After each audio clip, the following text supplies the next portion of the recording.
Ang tao ay nilalang ng Diyos, hindi isang nobody, kundi somebody. Hindi siya basta-bastang somebody, kundi somebody of all somebodies. Ito ang dahilan. Nilalang ng Diyos ang tao ayon sa kanyang sariling larawan. Ayon sa larawan ng Diyos, siya nilalang. Sila'y kanyang nilalang na lalaki at babae. Walang lalaking nobody at walang babaeng nobody. Lalaki at babae ay kapwa nilikha ng Diyos na kalarawan ng Diyos. Ngunit kahit kalarawan ng Diyos, sila ay nalinlang ng Diablo. Ang Diablo ay sinungaling at ama ng kasinungalingan. Buhat pa ng pasimula, ang Diablo ay hindi naninindigan sa katotohanan, sapagkat walang katotohanan sa kanya.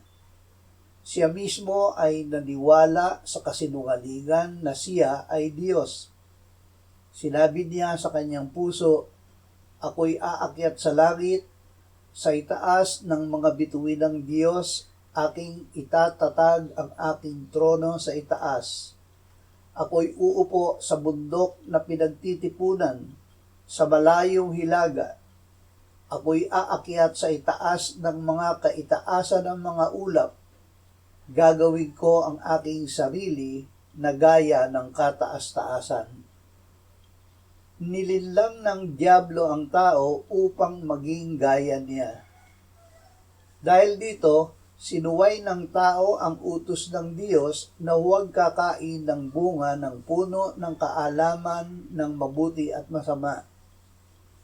Bunga nito, ang tao ay namatay sa kasalanan. Ang tao ay namuhay para sa sarili, namuhay na ang hangad ay maging somebody gaya ni Satanas. At dahil ang lahat ay nagkasala, tayo nooy mga patay sa ating mga pagsalansang at kasalanan na dati nating nilakaran, ayon sa lakad ng sanlibutang ito, ayon sa pinuno ng kapangyarihan ng himpapawid, ng Espiritu na ngayon ay gumagawa sa mga anak ng pagsuway. Tayong lahat ay dating nabuhay sa gitna ng mga ito, sa mga pagnanasa ng laman, na ating ginagawa ang mga nais ng laman at ng pag-iisip, at tayo nooy katutubong mga anak ng kapuotan, gaya naman ng mga iba. Ito ay isinulat para sa mga hindi na patay sa kasalanan, para sa atin na ang buhay ay natatago kasama ni Kristo sa Diyos. Nangyari ito sa atin dahil ang Diyos palibhasa'y mayaman sa awa, dahil sa kanyang malaking pag-ibig sa atin, maging noong tayo'y mga patay sa pamamagitan ng ating mga pagsuway, binuhay niya tayo kay Kristo, at tayo'y muling binuhay na kasama niya, at pinaupong kasama niya sa sangkalangitan kay Kristo Jesus. Sapagkat sa biyaya, kayo'y naligtas sa pamamagitan ng pananampalataya, at ito'y hindi sa pamamagitan ng inyong sarili, ito'y kaloob ng Diyos, hindi sa pamamagitan ng mga gawa, upang ang sinuman ay huwag magmalaki. Lahat ng ating gawa para maging somebody gamit ang sarili, ay hindi makapagbabalik sa atin na muling maging kalarawan ng Diyos. Kinailangang ang anak ng Diyos ay magkatawang tao at maging nobody upang sumunod sa Diyos na ialay ang kanyang sarili bilang handog na kabayaran para sa ating kasalanan.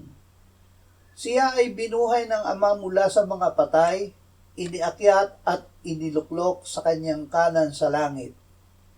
Tanging sa paraang ito tayo ibinalik ng Diyos sa pagiging pinakamahusay na gawa ng Diyos na nilalang kay Kristo Jesus para sa mabubuting gawa na inihanda na ng Diyos ng una pa upang siya nating lakaran.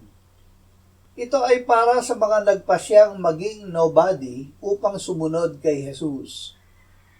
Sinabi ng Panginoong Jesus, Kung ang sino man ay ibig sumunod sa akin, tanggihan niya ang kanyang sarili at pasanin ang kanyang krus at sumunod sa akin. Ang pagtanggi sa sarili ay pagpapasya na maging nobody, gaya ng pagpapasyang ginawa ng Panginoong Hesus. Magkaroon kayo sa inyo ng ganitong pag-iisip na kay Kristo Jesus din naman, na siya bagamat nasa anyo ng Diyos, ay hindi niya itinuring na isang bagay na dapat paghawakan ang pagiging kapantay ng Diyos, kundi hinubaran niya ang kanyang sarili at kinuha ang anyong alipin na naging katulad ng tao. Ang pagpapasa ng ating krus ay pagpapasya na mamatay sa sarili, mamatay sa pagiging somebody, upang sumunod sa Diyos gaya ng pagpapasyang ginawa ng Panginoong Hesus. Palibhasa ay natagpuan sa anyo ng tao, siya'y nagpakababa sa kanyang sarili at naging masunurin hanggang sa kamatayan, maging sa kamatayan man sa krus. Ang pagsunod kay Jesus ay pagsama sa Kanya sa Kanyang kamatayan hanggang sa Kanyang muling pagkabuhay at pagluwalhati sa kanan ng Ama sa langit. Kaya siya naman ay itinaas ng Diyos at siya'y binigyan ng pangalang higit sa lahat ng pangalan, upang sa pangalan ni Jesus ay lumuhod ang bawat tuhod sa langit at sa lupa at sa ilalim ng lupa, at ipahayag ng bawat dila na si Jesucristo ay Panginoon sa ikaluluwalhati ng Diyos Ama. Ang mga tumanggi sa sarili, nagpasa ng krus at sumunod kay Kristo, ay muling binuhay ng Ama kasama ni Kristo at pinaupong kasama ni Kristo sa sangkalangitan. Huwag ipagpalit ang kaloob sa ating ito sa pagiging somebody dahil sa salapi. Higit na napakayaman natin dahil ang Diyos mismo ay kasama natin. Umiwas tayo sa pag-ibig sa salapi at tayo'y masiyahan na kung anong mayroon tayo, sapagkat sinabi ng Diyos, sa anumang paraan ay hindi kita iiwan o pababayaan man. Ang pananahan ni Jesus ay ipinagkakaloob ng Diyos kahit sa mga musmus pa sa pananampalataya.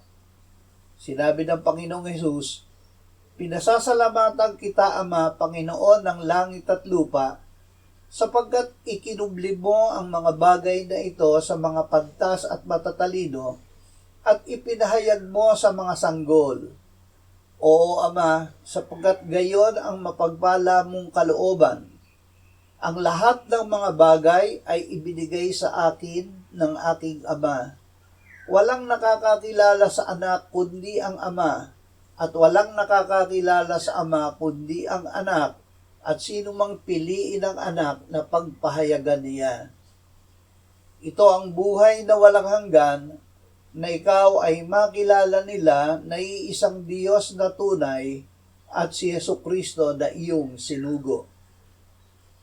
Kaya't huwag nating ikahiya na maging saksi ni Kristo kahit bata pa sa pananampalataya.